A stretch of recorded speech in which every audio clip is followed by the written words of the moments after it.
L'affaire Pilarski a rendu sa vérité. La science a parlé.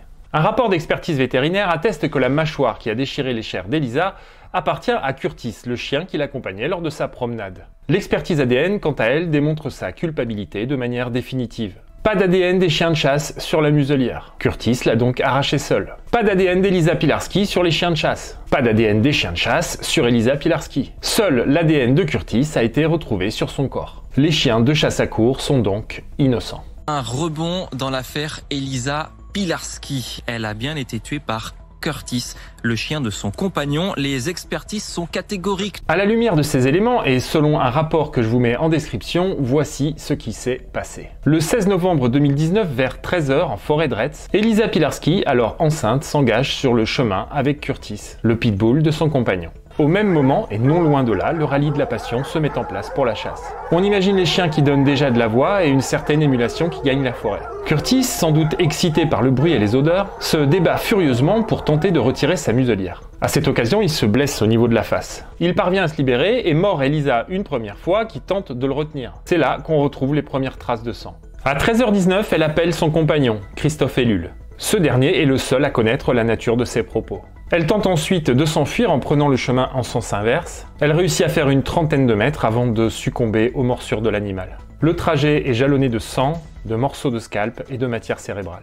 Dès le début de cette affaire, les vautours animalistes, trop heureux de pouvoir se repaître des restes de la jeune femme, ont mené une propagande abjecte. Regardez ce qu'écrit le groupuscule Ava sur sa page internet le 9 novembre 2020. Il y a quelques semaines donc, quand ils ont commencé à sentir que ça finirait pas comme ils l'espéraient. Parce que oui, soyons lucides, je pense que Stan Broniszewski et les adeptes de son culte anarcho-communiste ont prié Victor Makhno pour que la chasse à courre soit responsable. Ava s'est toujours abstenu de prendre part au battage médiatique sensationnel généré autour de la mort d'Elisa Pilarski et qui a beaucoup fait parler de la chasse à courre. Revenons donc quelques jours après les faits et prenons connaissance de ce communiqué d'Ava. Le dramatique accident survenu samedi nous oblige à la retenue.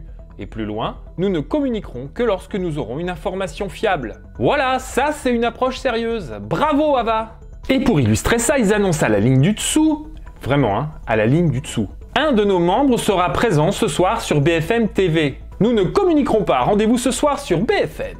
Pour le moment, on ne peut pas vraiment se positionner de manière officielle là-dessus, puisqu'il reste encore plusieurs options envisageables. Ouf, merci, j'ai eu peur. J'ai cru que Stan allait se mettre à communiquer. Mais en fait non, comme ils l'annoncent, ils n'ont pas participé au battage médiatique. Attends, ça le ressemblait pas aussi, ça paraissait bizarre, hein, franchement. Alors, je voudrais vous faire écouter mon invité de la première partie de BFM Story, c'est le président de la société de vénerie, donc qui organise des chasses à courre, Pierre de Roile. Vous l'écoutez, puis vous pourrez réagir. Bien. Il y a une relation avec nos chiens qui sont tout sauf agressifs. Pierre de Roile exprime son sentiment, partagé par tous les chasseurs. Voici l'échange qui s'ensuit. L'argument de l'année vous est présenté par Ava. Ava se déplace chez vous. Animation de débat, philosophie, bar mitzvah, mariage. Et ce qui remonte, c'est vraiment une situation de peur constante le samedi, le mercredi, quand les équipages sortent. La peur, oui, mais la peur, c'est pas une agression. Non, bien sûr. Mais on a eu plein d'histoires de gens qui, par exemple, promènent leurs chiens et voient la meute débarquer et doivent prendre leur chien dans les bras pour leur protéger. Pourquoi c'est possible que les chiens soient responsables de cette attaque? Parce que les gens ont peur. Oui, mais ça ne veut pas dire qu'il y a danger. Non, mais des fois les gens ils ont peur, alors ils prennent leur chien dans les bras, alors tu vois, c'est bon quoi. La puissance du truc! Hallucinant! On écoute la théorie de Stan. Vous pensez que ces chiens se sont attaqués à son chien, Oui. au Curtis, hein? C'est le plus probable en tout cas. Et cette femme aurait voulu s'interposer et à ce moment-là, elle aurait été attaquée par la meute. Je pense que c'est le scénario le plus probable en ce moment sans vouloir m'avancer. Stan, tu serais pas en train de communiquer là? Mais les chiens ne tuent pas des humains.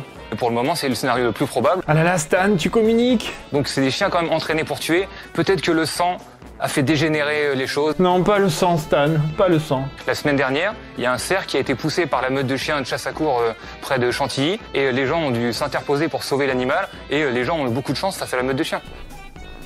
Bah là, t'as communiqué. Mais attention! Sans battage médiatique, je précise. Après des semaines d'enquête, nous avons retrouvé l'experte auprès de laquelle Stan Broniszewski a bâti sa théorie. Donc ma communication animale que j'ai pu pratiquer avec Curtis, c'est comme si j'avais pu voir avec les yeux de Curtis.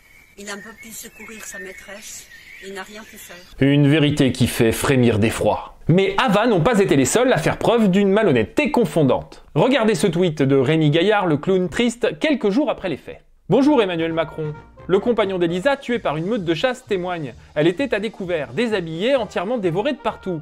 Mais pour une fois, putain, fais quelque chose! Merde Manu! Tu déconnes! Attends, il y en a un deuxième. Bonjour Emmanuel Macron, une femme enceinte retrouvée morte en forêt de Retz. Des morsures de chiens de chasse à courre dressés pour tuer seraient à l'origine du décès. On continue longtemps à se faire enculer par tes potes de chasseurs? Hashtag lobby, hashtag lobby. Je l'ai interpellé sur Twitter du coup après les résultats ADN. Non, j'ai pas eu de réponse. Mais en même temps, vous savez, il doit être très occupé. Hein. Il fait des trucs comme se frotter sur les cuisses des jeunes filles ou faire semblant de copuler avec elles sur la plage. Bah, peut pas être partout mon pote. Découvrez l'alliance d'opposition à la chasse, qui nous offre des informations nouvelles et terribles. Extrait de l'interview de 2 éducateurs canins au sujet de l'affaire Pilarski. Il parle ici des animaux dévorés par une meute de chiens et, excusez pour le détail, des 16 kilos du corps d'Elisa dévorés, qui ne peut évidemment être le fait de Curtis qui ne pèse que 17 kilos. Alors cette information n'existe pas, hein, on est bien d'accord. Enfin, elle n'existe pas, elle existe nulle part ailleurs que dans le cerveau malade de cette association animaliste. Imaginez la famille qui tombe sur ce tweet, la dégueulasserie de ces gens. Mais la palme revient, et c'est tout à son honneur, à la fondation Mamie Zinzin, par le biais de Christophe Marie, son porte-parole. On l'écoute au micro de Sud Radio, aux côtés de Pierre de Roile, le président de la société de vénerie. Il ne fait aucun doute que la Fondation Brigitte Bardot, comme certaines associations animalistes, exploite de manière mensongère. En quoi mensongère? Je vais vous lire ce que vous avez écrit avant-hier.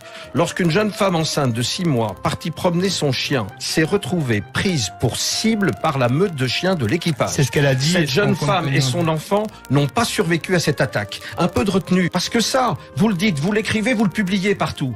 Et encore une fois, vous... J'interpelle directement la Fondation Brigitte Bardot. Est-ce que vous assumez toujours? Vous allez rester dans ce trou, aux côtés des menteurs, des malhonnêtes, des cafards? Eh bien oui, voici un extrait d'une lettre ouverte écrite au garde des Sceaux par la main de Brigitte Bardot le 16 novembre 2020. Un an jour pour jour après les faits. Donc après les résultats ADN. Curtis est aujourd'hui le coupable idéal, mais nous savons tous qu'une meute livrée à elle-même, comme celle du rallye de la Passion, lors du drame, en l'absence du piqueux malade ce jour-là, représente un danger réel. Si les chasseurs étaient moins malhonnêtes, ils le reconnaîtraient eux-mêmes. Qui est malhonnête?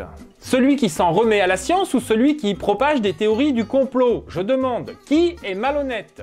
Franchement, 30 millions d'amis, vous êtes devenus une caricature ridicule. Faites quelque chose, vous êtes une grande association, vous avez tellement de belles choses à faire pour les animaux. Mais là, franchement, arrêtez.